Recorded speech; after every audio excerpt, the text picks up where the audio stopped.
y estamos en la segunda parte que se llama los engaños y ofensas de la gente. En esta área es otra presión, otra crisis que todos ustedes tienen que enfrentar tarde o temprano. Algunas preguntas que se pueden ustedes hacer es: ¿te has desilusionado alguna de tus amigas últimamente? ¿Cuál es la respuesta? No hay nadie que diga que no, ¿verdad? A menos que estés en la luna viviendo. ¿Te ha lastimado alguna acción de tu marido y te sientes todavía ofendida? No tienen que contestar, ¿eh? Se está filmando. Vamos a mandar el video a tu esposo. ¿Crees que la vida no te ha dado lo que mereces? ¿Te sientes frustrada por alguna de tus amigas cristianas? ¿No has perdonado todavía alguna ofensa de alguno de tus familiares? Posiblemente la respuesta a todas estas interrogantes en tu vida sea sí. Pues no vivimos en un mundo de ofensas donde continuamente desde que eras niña te jalaban las greñas, te quitaron tu muñeca, tu primita quién sabe qué te hizo, veías la envidia dentro de ti cuando a otra niña o tu prima o tu hermanita le dan más chocolates que a ti. Y el ser humano crece continuamente enfrentando a un mundo hostil, un mundo que nos hace daño. Te casas y tu marido te hace daño. Nuestros hijos, tarde o temprano, nos sacan canas verdes, nos hacen daño, se levantan en contra nuestra, increíble, pero así pasa muchas veces. Tu suegra, pasan 4 años que no te habla, y estamos continuamente enfrentando un mundo de ofensas, y la Biblia dice que estas ofensas van a aumentar mientras más nos acerquemos a la venida del Señor Jesucristo. Por ejemplo, en 2 Timoteo 3:13, dice el apóstol: porque los malos hombres irán de mal en peor, engañando y siendo engañados. El Señor Jesucristo en Mateo 24:12 dijo: y por haberse multiplicado la maldad, el amor de muchos se enfriará. Entonces vamos a tener que tomar una actitud o saber cómo poder enfrentar a este mundo, porque fíjense ustedes la alternativa que tienen. Las ofensas, las desilusiones, los engaños de la demás gente pueden producir en nosotros 2 cosas nada más. Número 1, pueden ser usadas por Dios para desarrollar nuestra paciencia y carácter. Y número 2, nos pueden amargar. Entonces, si tú quieres acabar a los 50, 60 años de edad como una señora amargada y siempre en tu corazón con ese veneno, ese odio por lo que te hicieron o te dejaron de hacer y esa falta de perdón hacia tus semejantes, hacia tu ex esposo, hacia algún hijo, hacia alguna cuñada, etcétera, etcétera, tú puedes acabar tu vida así, no hay ningún problema. El problema está que vas haciendo cada vez más rápido el hoyo de tu cajón. Más pronto te vas a morir. Porque si hay algo que mina nuestro sistema inmunológico es la amargura, el odio, el rencor en nuestra alma. Vamos a enfrentar el primer caso en esta mañana, que es el ejemplo de José. Y abran su Biblia en el capítulo 37 del libro del Génesis. José es, creo yo, el ejemplo más grande, no porque no haya habido otros como él, sino que se narra con más detalle la forma que él enfrentó el odio, los celos, el rechazo. Ahí está en su manual, Ahí está en su manual en el inciso A. Génesis capítulo 37. Y vamos a ver el versículo 4 al 5, el 8, el 11, el 18, el 26 al 28. Dice Génesis 37, primero del 4 al 5, estas palabras. Y viendo sus hermanos que su padre lo amaba más que a todos sus hermanos, ¿qué cosa le hacían? Le aborrecían. Ahí están los celos, ¿verdad? Le aborrecían y no podían hablarle pacíficamente. Y soñó José un sueño y lo contó a sus hermanos, y ellos llegaron a aborrecerle más todavía. Versículo 8. Le respondieron sus hermanos: ¿reinarás tú sobre nosotros o señorearás sobre nosotros? Y le aborrecieron aún más a causa de sus sueños y sus palabras. Versículo 11. Y sus hermanos le tenían envidia, mas su padre meditaba en esto. Versículo 18. Cuando ellos lo vieron de lejos, antes que llegara cerca de ellos, conspiraron contra él para matarle. Vean ustedes cómo el pecado va creciendo. Primero van los celos, después la envidia, y se llega a convertir la envidia en ideas de homicidio. ¿Y cuántas de ustedes ahí en lo profundo del corazón han dicho, si tuvieran las tijeras se las clavaría esta ahorita? O quisiera que mi suegra viniera aquí en la Navidad y darle el pozole envenenado. Pero lo han pensado. Y muchas a lo mejor no lo han hecho simplemente porque no han tenido la oportunidad. Pero si la oportunidad se presentara, ¿cuántas potencialmente, verdaderamente harían eso? Ahora vemos en el versículo 26 al 18 en que acabó el asunto de José. Y dice la Biblia, entonces Judá dijo a sus hermanos, ¿qué provecho hay en que matemos a nuestro hermano y encubramos su muerte? Venid y vendámosle a los ismaelitas, y no sea nuestra mano sobre él, porque él es nuestro hermano, nuestra propia carne, y sus hermanos convinieron con él. Y cuando pasaban los madianitas, mercaderes, sacaron ellos a José de la cisterna y le trajeron arriba, y le vendieron a los ismaelitas por 20 piezas de plata, y llevaron a José a Egipto. Vemos entonces, en primer lugar aquí, un muchacho joven que es el consentido de su papá. Los hermanos vislumbran que el padre tiene favoritismos con él, y esto pasa en todas las familias, y es un error gravísimo de nosotros los padres, el públicamente tener consentidos, o inclinarnos más hacia un hijo que hacia el otro, porque no sabemos el daño tan grande que le hacemos a los demás hijos. Los demás hijos lo resienten inmediatamente. Los niños son absolutamente psicólogos. Saben perfectamente bien cuando el papá o la mamá están continuamente inclinados hacia el uno hacia el otro, y cuando esto sucede, los niños crecen con resentimientos, con falta de seguridad y con complejos de inferioridad. Y esto sucede simplemente porque no acostumbramos nosotros a salir con cada uno de nuestros hijos. Por ejemplo, les he dicho a muchas madres, acostumbren a irte a jugar boliche con tu hija el sábado, el otro sábado llévate a la otra hija, pero necesitamos en una forma individual tener contacto con cada uno de nuestros hijos en forma particular, porque cada uno de ellos son totalmente diferentes, son mundos diferentes. Y hay veces que nosotros como padres, yo lo confieso, me ha pasado a mí, me identifico con mi hijo que es el más rudo, el más ese, porque así yo era de joven. Y el otro que es más calmado, etcétera, etcétera, lo rechazamos más. Y esto es un error gravísimo en nuestras vidas. Identificarnos con los que son iguales a nosotros. Son nuestros hijos por igual y no podemos desarrollar favoritismos con ninguno de ellos. Bueno, José creció en este ambiente, lo venden los hermanos y una caravana de madianitas le recoge. Los madianitas eran primos de los judíos porque se había casado Madián con Setura, una de las esposas de Abraham, y vemos que eran casi primos hermanos de los judíos, los madianitas. Son llevados a Egipto, y ahí en Egipto, ¿qué creen que pasa? Vamos a ver el capítulo 39. José entonces es preservado de morir y llevado a Egipto, y en el capítulo 39 encontramos a dónde fue a parar. Llevado pues José a Egipto, Potifar, oficial de Faraón, capitán de la guardia, varón egipcio, lo compró de los ismaelitas que lo habían llevado allá. Mas Jehová estaba con José, y fue varón próspero, y estaba en la casa de su amo el egipcio. Y vio su amo que Jehová estaba con él, y que todo lo que él hacía, Jehová lo hacía prosperar en su mano.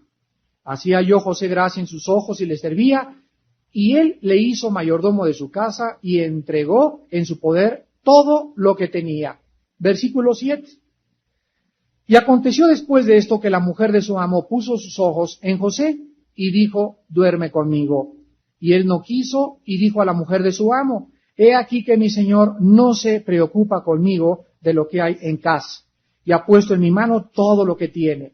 No hay otro mayor que yo en esta casa, y ninguna cosa me ha reservado, sino a ti, por cuanto tú eres su mujer. ¿Cómo pues haría yo este grande mal y pecaría contra Dios? Hablando ella a José cada día, y no escuchándola él para acostarse al lado de ella, para estar con ella, Aconteció que entró él un día en casa para hacer su oficio, y no había nadie de los de la casa allí. Y ella lo asió por su ropa diciendo, duerme conmigo. Entonces él dejó su ropa en la mano de ella y huyó y salió. Cuando vio ella que le había dejado su ropa en sus manos y había huido fuera, llamó a los de la casa y les habló diciendo, mirad, nos ha traído un hebreo para que hiciese burla de nosotros. Vino él a mí para dormir conmigo y yo di grandes voces. Y viendo que yo alzaba la voz y gritaba, dejó junto a mí su ropa y huyó y salió. José acaba en Egipto en la casa del capitán de la guardia del faraón, el cual estaba casado con una leona. Ya lo vimos, ¿verdad? ¿Cómo son las leonas? Esta mujer era una mujer insatisfecha aparentemente con su esposo, y José era joven, bien parecido, y comienza ahí a acosarlo, y vente para acá, Pepino, y vente para acá, Pepito, y Pepito no quiere irse con él. Total de que ella, ¿verdad? Como una mujer caprichosa, pues vienes para acá, él se echa a correr, y vienen las calumnias. Dicen que no hay una mujer más feroz que una mujer despreciada. Entonces ella lo calumnia y que llega el esposo y entonces el esposo lo mete a la cárcel. ¿Se imaginan ustedes a José en la cárcel pensando todo esto que me está pasando? ¿Por qué me está pasando? Por ser fiel a Dios. Por ser fiel a Dios. Primero, en mi casa yo no me eché a correr ni les dije nada a mis hermanos. Como cordero me amarraron, me metieron a un pozo, me querían matar y me venden. Y yo me dejé que me vendieran y me llevaran y me alejaran de mi padre. Llego a Egipto y quiero seguir siendo fiel a Dios y me encuentro con esta leona que me quiere devorar y le digo, no quiero nada porque tú estás casada y porque Dios nos está viendo. Aunque no había nadie en el palacio, José tenía temor de Dios. Entonces, esta mujer es rechazada y José es metido a la cárcel. Cuando está en la cárcel José, caen junto con él, ahí en el reclusorio norte, el copero y el panadero del faraón, que eran los que probaban la comida y el vino del rey antes de que él comiese. Y ahí en la cárcel se acuerda uno de el copero del rey, de que el rey tenía sueños y José también tenía sueños, pero él tiene un sueño en la cárcel y José se lo interpreta. Entonces el copero sale de la cárcel y José dice, por favor, cuando vayas allá y salgas, ve y dile al faraón que yo estoy aquí injustamente y que me ayude, por favor. Pues el copero salió y dice la Biblia, se le olvidó lo que José le había dicho. Y pasan 2 años donde José pudo haber dicho, ya ni Dios me quiere, mis hermanos no me quieren, por ser fiel a Dios me pasa esto, y ahí José pudo haberse amargado. Pudo haber maldecido su suerte, pudo haberse irritado contra las circunstancias, pero José tenía un secreto maravilloso en su vida. Veámoslo finalmente en el capítulo 50 del libro del Génesis. Ahí está en su manual, Génesis 50, del 15 al 21. Veamos cuál era el secreto de la vida de este grande muchacho y de qué forma fue premiado por Dios. Viendo los hermanos de José que su padre era muerto, dijeron, quizá nos aborrecerá José y nos dará el pago de todo el mal que le hicimos. Y enviaron a decir a José, tu padre mandó antes de su muerte diciendo, así diréis a José, te ruego que perdones ahora la maldad de tus hermanos y su pecado, porque mal te trataron. Por tanto, ahora te rogamos que perdones la maldad de los siervos del Dios de tu padre. Y José lloró mientras hablaban. Vinieron también sus hermanos y se postraron delante de él y dijeron, henos aquí por siervos tuyos. Y les respondió José, no temáis, ¿acaso estoy yo en lugar de Dios? Vosotros pensasteis mal contra mí, mas Dios lo encaminó a bien, para hacer lo que vemos hoy, para mantener en vida a mucho pueblo. José, finalmente, a los 2 años de estar en la cárcel, el rey tiene un sueño, el copero se acuerda de José en el tiempo de Dios. Y si José hubiera salido antes de la cárcel, no hubiera salido como primer ministro de Egipto. José sale de la cárcel a los 2 años en el tiempo de Dios. El faraón, al ver interpretado su sueño, lo nombra ministro de Hacienda y Comercio de Egipto, y José comienza a reinar en Egipto. Y cuando está reinando en Egipto, viene una grande hambre allá donde vivían sus hermanos, y ellos vienen a Egipto a buscar comida. Y no saben que José es el mero de la CONASUPO. Y cuando llegan a Egipto, comienzan a pedir comida. José reconoce a sus hermanos y ahí pudo haber dicho, ahora sí, chiquitos, me la pagan. Ahora sí van a ver todo lo que me hicieron. Y cuando ve a sus hermanos, José, lo único que hace es sentir tristeza por sus pecados. Sentir lástima por ellos. Y en ese momento, en lugar de desbordar toda su venganza, les dice José a sus hermanos, después de que los hermanos descubren quién es él, ustedes hace mucho tiempo me odiaron, tuvieron celos, hasta me quisieron matar, y saben una cosa, que todo el mal que me hicieron ustedes fue permitido por Dios. Y ahora Dios, todo eso, lo convirtió para mi bien. Queridas hermanas, quiero que escriban lo siguiente ahí abajo. O crees, así escríbanlo, o crees que Dios ha permitido lo que ha sufrido, o crees que Dios ha permitido lo que ha sufrido, o te amargarás contra las circunstancias. O te amargarás contra las circunstancias. Y pongan Romanos 8:28. Versículo que se saben de memoria y que dice, todas las cosas contribuyen al bien a los que aman a Dios. O crees que Dios ha permitido lo que ha sufrido, o te amargarás contra las circunstancias de la vida. En otras palabras, muchas de ustedes están casadas con hombres no creyentes todavía. Y tú dices, tengo 4, 5 años en esta cárcel. Y sabes una cosa, que esa puerta de esa cárcel solo puede ser abierta por Dios. Y a lo mejor Dios no ha permitido todavía la conversión de tu marido, porque Él quiere que cuando tu marido y tú salgan de esa cárcel en la que te encuentras, cuando Él se convierta, Él necesita comenzar a vivir su vida cristiana con una mujer madura de Dios. A lo mejor tienes todavía muchos defectos por ahí en tu carácter que Dios necesita trabajar con ellos y limarlos. Y tú tienes que reconocer a Dios, dice Proverbios capítulo 3, en todos tus caminos, y Él enderezará tus veredas.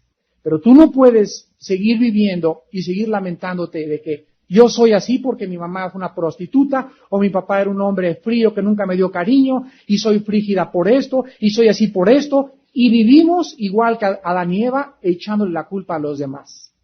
Y la Biblia dice que nosotros tenemos el poder de Dios en el Espíritu Santo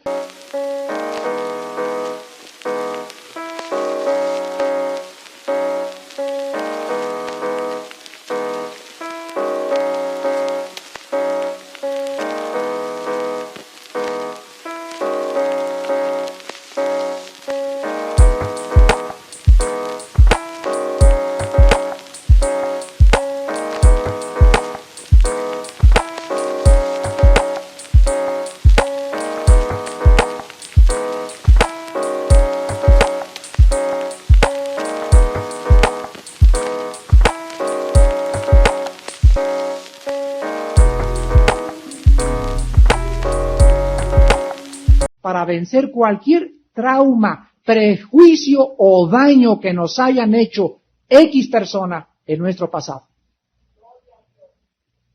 ¿Qué es la vida cristiana? Es la rehabilitación de la mente. Y cuando venimos todos a Cristo, todos, ¿quién no viene a Cristo herido, traumado, con complejos, con odios, con rencores? ¿Y qué cosa hace Dios? Dice, por favor, este libro, métanselo aquí. Memoricen la palabra, mediten en ella, vayan a estudios bíblicos. ¿Por qué? Porque mis palabras son espíritu y son vida, dijo el Hijo de Dios. Entonces la palabra es el psicólogo y el psiquiatra y el Valium que necesitas. Y cuando tú vienes a la Biblia tiene un poder purificador que entra y te limpia y te cambia y te renueva y te restaura totalmente la antigua computadora que tenías aquí y comienzas a ver a tu marido como el corderito y ya no como Goliat.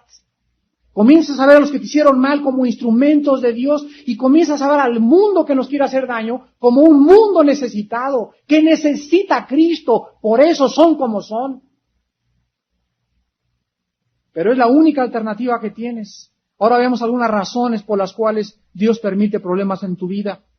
Veamos 3 razones principales, Romanos 5, del 3 al 5, está la primera. Pero ¿por qué Dios tiene, preguntarás, a fuerza que pasarme por el horno? ¿Y por qué tengo que sufrir? ¿Y por qué esto y el otro? Dice Romanos 5, del 3 al 5. Y no solo esto, sino que también nos gloriamos en las tribulaciones, sabiendo que la tribulación, ahí la palabra tribulación es merima también en el griego, que es presión, sabiendo que las presiones producen paciencia. La paciencia prueba, y la prueba esperanza, y la esperanza no avergüenza, porque el amor de Dios ha sido derramado en nuestros corazones por el Espíritu Santo que nos fue dado. ¿Cuál es la razón? La primera razón por la cual Dios muchas veces permite sufrimientos y desprecios y desengaños en nuestra vida de otras gentes, en primer lugar, para desarrollar en nosotros paciencia. ¿Qué es la paciencia? La paciencia es el espíritu que no se da por vencido. Nadie en esta vida podrá hacer algo en la vida sin ser paciente. Las cárceles están llenas de impacientes. El mundo está lleno de niños bastardos, de mujeres que fueron impacientes para tener relaciones sexuales hasta casarse. Nuestras hijas son impacientes. El mundo está lleno de drogadictos, de muchachos impacientes que quieren ya probar la vida.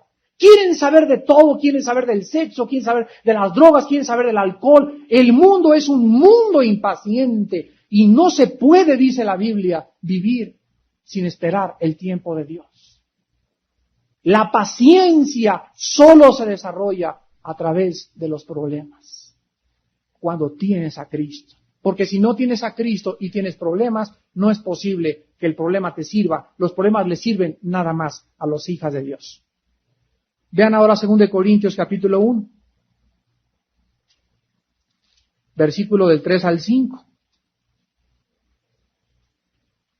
Y escribe el apóstol Pablo: bendito sea el Dios y Padre de nuestro Señor Jesucristo, Padre de misericordias y Dios de toda consolación, el cual nos consuela en todas nuestras tribulaciones, para que podamos también nosotros consolar a los que están en cualquier tribulación, por medio de la consolación con que nosotros somos consolados por Dios. Porque de la manera que abundan en nosotros las aflicciones de Cristo, así abunda también por el mismo Cristo nuestra consolación. La segunda razón para el sufrimiento y por qué Dios lo permite es para que estés mejor preparada, así escríbelo, para estar mejor preparada para consolar a otras personas. No cabe duda que una madre que ha perdido un hijo, una madre que ha sido pobre cuando era joven, una madre que ha sufrido desprecios y desengaños, está en una posición mucho mejor para ayudar a otras mujeres que están pasando lo mismo que ella ya pasó. ¿No es verdad?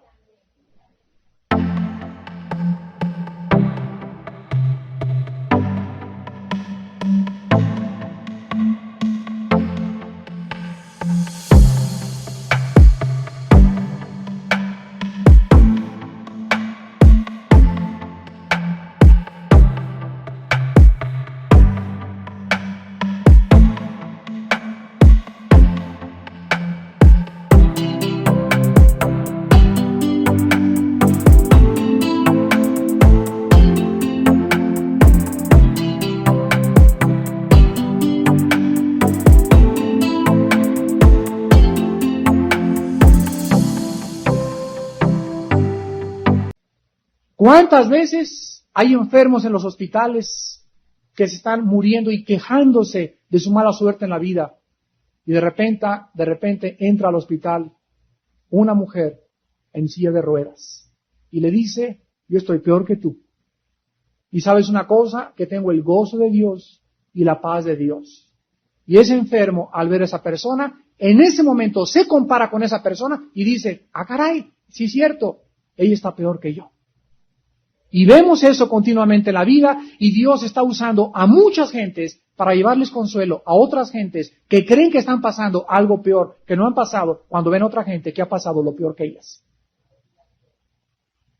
Y en último lugar, vean la primera de Pedro, capítulo 6, la primera carta de San Pedro, capítulo 1, versículo del 6 al 7.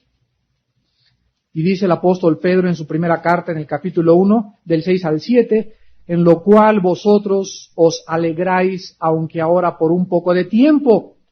Si es necesario, tengáis que ser afligidos en diversas pruebas. ¿Para qué? Para que sometida a prueba vuestra fe, mucho más precioso que el oro, el cual, aunque perecedero se prueba con fuego, sea hallada en alabanza, gloria y honra cuando sea manifestado Jesucristo. La última razón es que las pruebas y las presiones prueban nuestra fe. Escriban, los problemas demuestran cuánta confianza tengo en Dios. Mis problemas demostrarán cuánta confianza tengo en Dios. Y veamos en tercer lugar rápidamente las respuestas bíblicas a las ofensas y a los engaños de la gente. En Mateo capítulo 5 del 44 al 48, dice, amar a vuestros enemigos, bendecir a los que os maldicen, hagan bien a los que les odian, oren por los que los ultrajan y persiguen, porque si ustedes no responden de esta manera, ¿en qué se diferencian de los que no son cristianos? En Romanos capítulo 12, del 17 al 21 dice, no paguéis a nadie mal por mal. Si tu enemigo tuviere sed, dale de beber. Si tuviere hambre, dale de comer. Y al final de Romanos dice, no sean vencidas por el mal, sino venzan el mal con el bien.